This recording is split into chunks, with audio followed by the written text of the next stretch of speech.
রে সে নূর এলো ভোরে ভোরে, জমিন আসমান হুর গিলমা,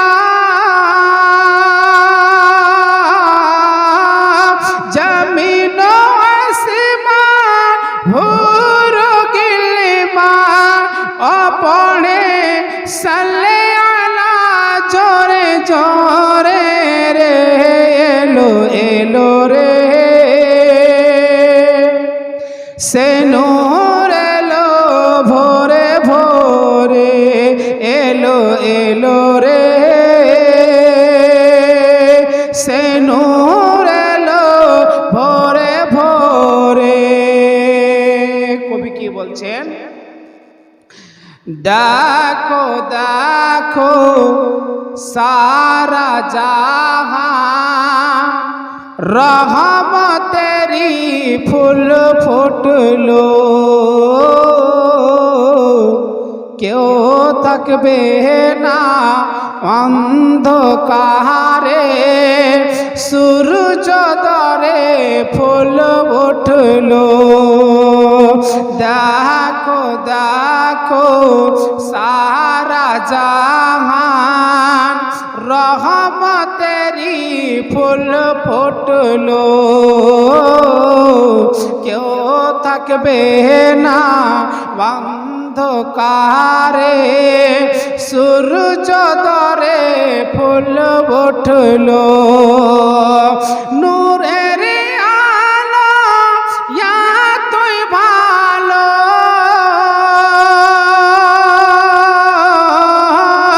নূরের আলো কতই ভালো, ও দেখো ঝড় পরে ঘরে ঘরে রে এলো এলো রে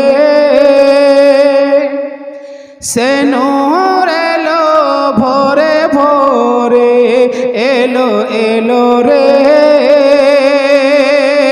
সে নূর এলো ভোরে ভোরে।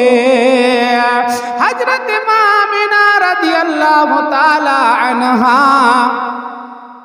আমার আপনার বিশ্ব নবী আকা মুস্তাফা সাল্লাল্লাহু তাআলা আলাইহি ওয়াসাল্লাম মায়ের গর্ভে আপনার আরাম করতেছেন বেরাদার।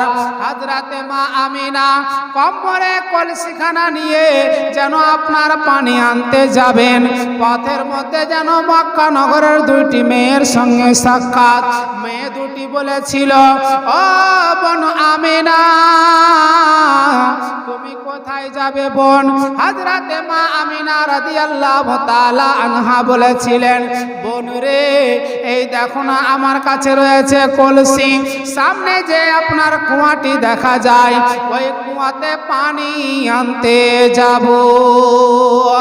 হযরতে মা আমিনা রাদিয়াল্লাহু তাআলা আনহাকে ওই মেয়ে দুইটি বলেছিল, বোন তোমার যে লাভ হবে না, কারণ আমরা পানি আনতে গিয়েছিলাম রে বোন, কিন্তু পানি না থাকার কারণে আমরা শূন্য হস্তে ফিরে আসলাম।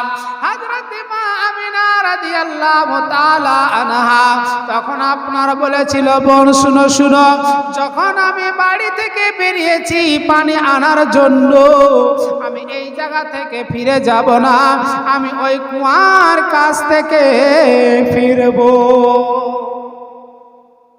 হযরতে মা আমিনা বলছেন, যখন আমি পানি নেওয়ার জন্য আমি বেরিয়ে পড়েছি, এই জায়গা থেকে না ফিরে আমি ওই কুয়ার কাছ থেকেই ফিরব।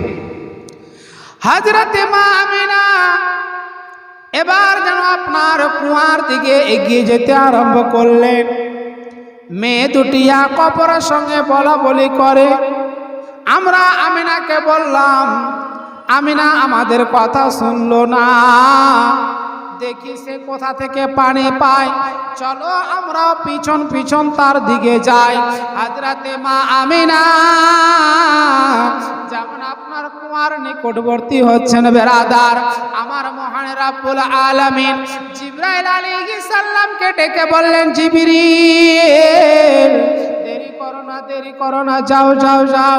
আমার বিশ্ব নবীর মা জননী মা আমিনা আপনার পানি আনতে যাচ্ছে, ওই কুয়াতে পানি আনতে যাবে।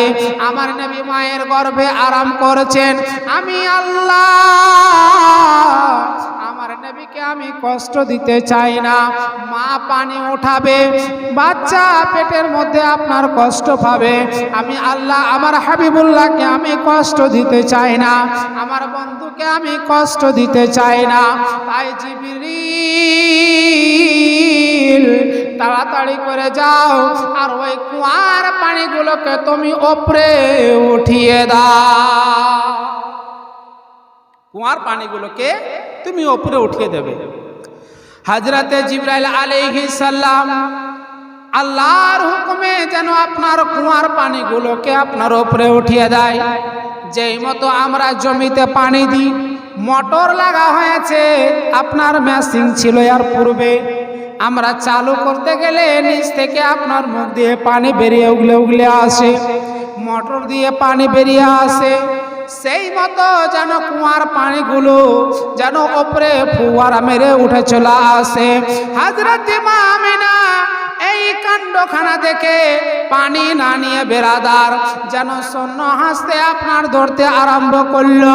দৌড়তে দৌড়তে দৌড়তে বাড়ির মধ্যে গিয়ে হাজির হয়ে বলল, আব্বা জান আমি আর পানি আনতে যাব না, আমি আর পানি আনতে যাব না, কখনো পানি আনতে যাব না। হযরতে আব্দুল মুত্তালিব বললেন, মা তোমাকে কি মক্কা নগরে কোনো ছেলে কি কথা বলেছে? তোমাকে কি কেউ উঙ্গলি দেখিয়ে কথা বলেছে? তুমি আমায় বলো, তার আমি উঙ্গলিটাকে ভেঙে দেব। তুমি আমায় বলো, তার আমি চোখ দুটাকে উঠিয়ে নেব। হযরতে মা আমিনা বললেন, আব্বা জান আমাকে মক্কা নগরে কোনো ছেলেরাই কোনো কথা বলে নাই, আমাকে মক্কা নগরে কোনো ছেলেরা আমাকে আঘাত দেয় নাই, তাহলে কেন যাবে না রে মা? হযরতে মা আমিনা রাদিয়াল্লাহু তাআলা আনহা বলেছিলেন, আব্বা জান আমি পানি আনতে গেলাম, পানি যেন আমাকে দেখে যেন সা সা করে উপরে উঠে যায়। আব্বা আমি কিছুই বুঝতে পারি না, আমি যখন পথের মধ্যে চলাফেরা করি পায়ের তলায় পাথর পড়ে যায়, পাথরগুলো মোমের মতন গলে যায়, পথের মধ্যে চলাফেরা করি গো আব্বা, গাছগুলো আমায় ছায়া করে দেয়, আমি যেন কিছুই বুঝতে পারি না। হযরতে আব্দুল মুত্তালিব খুশি হয়ে যেন আপনার ঝুমতে আরম্ভ করলেন। বললেন মা আমিনাকে, ও আমার বউ মা আমিনা, শুনো শুনো মা, তুমি ভয় পাবে না, তুমি ভয় পাবে না মা, তুমি খুশি হয়ে যাও, কারণ তুমি বিশ্ব নবীর মা হতে চলেছো।